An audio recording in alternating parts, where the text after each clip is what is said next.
24 hours to go. The biggest debate in American history. And I wonder if there's going to be a gigantic letdown. You know how you hear about a great movie and everybody says, oh, it's going to be so big. There's going to be a big movie. You're going to love it. I remember I had a friend who didn't get into the Star Wars hype back in the day. He thought it was the biggest letdown ever of the movies. He just never understood Star Wars. Is that what the debate's going to be like tomorrow night? I'm watching Dana Perino yesterday ask a question about the debate preparation that's going on at Camp David.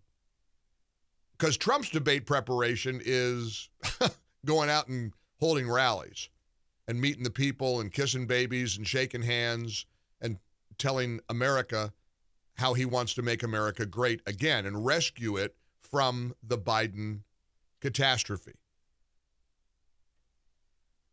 Biden is holed up at Camp David with 16 aides who are prepping him for the debate. According to the Biden team, they're telling everybody this. Biden is practicing on a Hollywood-style set. They have built a mock set to replicate the set that, of course, they told CNN they had to build. This is all Biden's debate. These are all Biden's rules. We got the rule about the muted mics, all Biden. The rule about no audience, all Biden. The moderators, it's all Biden. I'm looking forward to our pre-debate coverage tomorrow night, heard on a lot of these stations, and I say this all the time. There's not a better interviewer in the business than Hugh Hewitt. Great broadcaster, and he's a friend.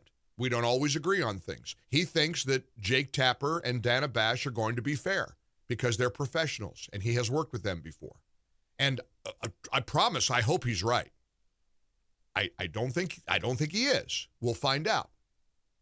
It's hard for me to understand how a guy's going to be fair, Jake Tapper, when he has compared Trump to Adolf Hitler repeatedly.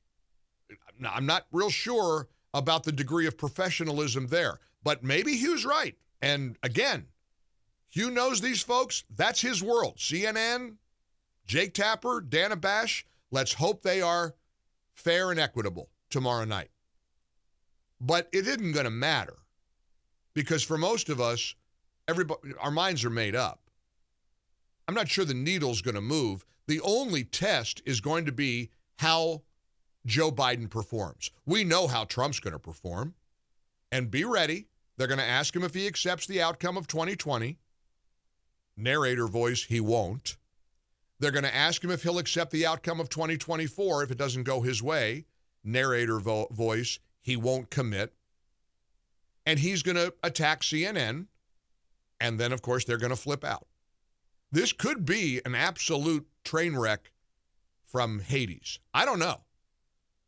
I trust that Trump is going to bring up the little 12-year-old girl in Houston who was brutally raped and tortured and murdered, and the authorities say is a pair of illegals. Incidentally, look at the mainstream media coverage of all of these children being raped and murdered all over the country in different jurisdictions by people the authorities say are illegal immigrants. See if the mainstream media ever refers to them as illegal immigrants. They always leave that out of the story. They never include that part. I'll bet you Trump will include it. I'll bet you he'll mention it. But isn't it weird, isn't it weird how Biden's team is telling everybody about all of the laborious, intense preparation he's into? Why is that? What I'm confused about, I'm confused about a couple of things. I'm confused about Judge Juan Merchan lifting the gag order yesterday, 2 days before the debate. What's up with that? Why is he throwing Donald Trump a bone right before the debate? What's that about? Even those on the left, this Douglas Brinkley is supposedly this, this heralded ABC or presidential historian. Listen to what he said, and I'm bending my rule about no MSNBC cuts. Because it dawned on me, I really need to focus on not playing cuts from people like Joy Reid and all these crazies, all these leftist lunatics, just to make you mad. But some of these have merit. Some of this matters. And I want you to hear what Douglas Brinkley, even people against Trump, admit what Trump is up against. Check out Douglas Brinkley. I worry if Biden's over-preparing on the sense of having too much going on in your head, 16 different people telling you what to do. It sounds like Trump's going to go more out of his gut instinct to maybe shock and awe people. And remember that this time around, Trump's going to be also debating Jake Tapper and Dana Bash. He's going to try to take swipes at the press, the fake news, and all of that. So he's actually going to be debating 3 people there on that table. He admits it. They're willing to admit it. This is wild, wild times. So here's Dana Perino. This is what I saw last night. Tracy and Christian grabbed this. I want to play this for you because it's weird. All we're hearing about from the Biden camp is how hard Biden is working to get ready for the debate. He's got a Hollywood set, lights, podiums, stage. He's got 16 people prepping him. Oh my gosh. Listen, I can relate to that. Believe me, I've had moments as a broadcaster when I've had 3 bosses on 3 hotlines all disagreeing with each other about something we were doing on the air. True story. Someday I'll write a book about my experiences as the morning host in New York City. There was a day when my nervous engineer and producer said, Mike, hotline number 1 is this boss, and he wants you to do this. Hotline number 2 is this other boss, and he disagrees with boss number 1, but he wants you to do this. And then hotline number 3 is the other boss, and he disagrees with both of them. See, you wonder why I am the way I am?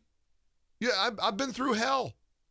No, it was one day, but it was a moment. And believe me, you get overwhelmed. If I can get overwhelmed, I'm in better condition than Joe Biden is. Imagine what he's going through with 16 people telling him what to do. Now, check out Dana Perino's really smart observation, questioning why we're getting details about the Biden debate preparation. I am kind of fascinated by this communications team. I always am. I cannot understand the level of detail that they are giving us about his debate prep. Why not just say, yes, the president is preparing for the debate? Enough. Do we need to know there are 16 people on golf carts having lasagna for dinner last night? I don't need to know that. I don't care what gender they are, what their sexual orientation is, how old they are. I don't care about any of that. What I do think is that 16 people sounds like a lot. And I just know that, like, President Bush would have said, I need 4 of you. The rest of you can leave. She continues to be one of my favorite people on Fox News. I just think she's so smart and so good. Unfortunately, they have that Richard Fowler on the set of Fox of the 5 yesterday, and that guy, oh my gosh. You think Jessica Tarloff is bad? Whew. You ever get a load of Richard Fowler? I don't know the guy. My gosh. Oh, well. What are you going to do? That's their candy store. Stay in your lane, Gallagher. So here's my lane. Why are they giving such extensive, gory details about Biden's debate preparation? Here's a text message from Florida. Hey, Mike, I'm usually in bed by 9 or 9:30, but not tomorrow night. I couldn't miss this debate. This is very well going to determine the outcome of November 5th. This could determine the presidency. That's what's at stake. And all that's on the line is how Biden performs. The only thing people are watching is if Biden's going to fall apart. If he's going to start mumbling, if he's going to start whispering, if he's going to start shrieking, if he's going to stumble, if he's going to falter, that's the only thing that is at stake. Samantha's in Weston, Ohio. Hi, Samantha. Welcome to the Mike Gallagher Show. How's it going? Good. How's it going? It's going good. What do you think? I think that they released the gag order because they want to try to trip Trump up on tomorrow night's debate. Yeah, where he would be focused on that. Yeah. Instead of. Yeah, and that may be. He may think, but believe me, this guy is smarter than all the Alvin Braggs and the Jack Smiths put together. Trust me, he'll outsmart them. But that has to be the motivation. It's so bizarre that that Judge Marchand would do this. I mean, as if we're not already in bizarro world, knowing that a Biden donating judge presided over that fiasco of a trial in New York City. Incidentally, are we ever going to learn the identity of any of those jurors? Because we heard about all the other juries right away, right? We knew who all the rest of the jurors were. What about these jurors? Are any of them going to, people know who they are. You had 12 men and women who sat there and convicted Trump of 34 felonies based on a misdemeanor, a business records supposedly crime that was that because of the statute of limitations expired.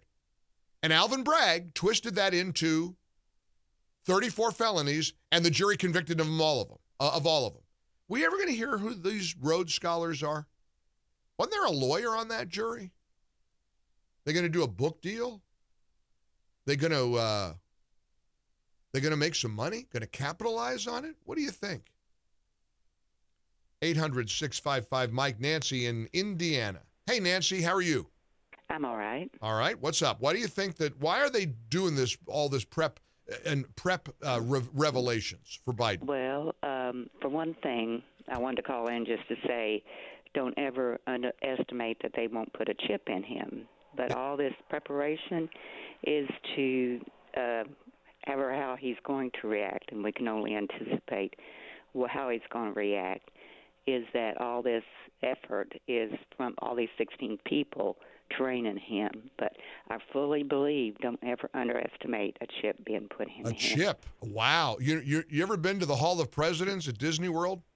No, I haven't. I had a son was involved in all that stuff. Yeah, he's an engineer. Yeah, there's an animatronics, with all the presidents who are it's like they're like robots, and they kind of look like the presidents, but they really don't. Some of them look kind of like them. Others, the modern day presidents, don't look anything like. So maybe they'll put up an animatronic. Maybe Disney's going to get involved because we know how woke Disney is. Maybe they'll get up there and they'll put in an animatronic Joe Biden. And it'll look like him. It'll sound like him. He'll move around a little bit, but it won't be him.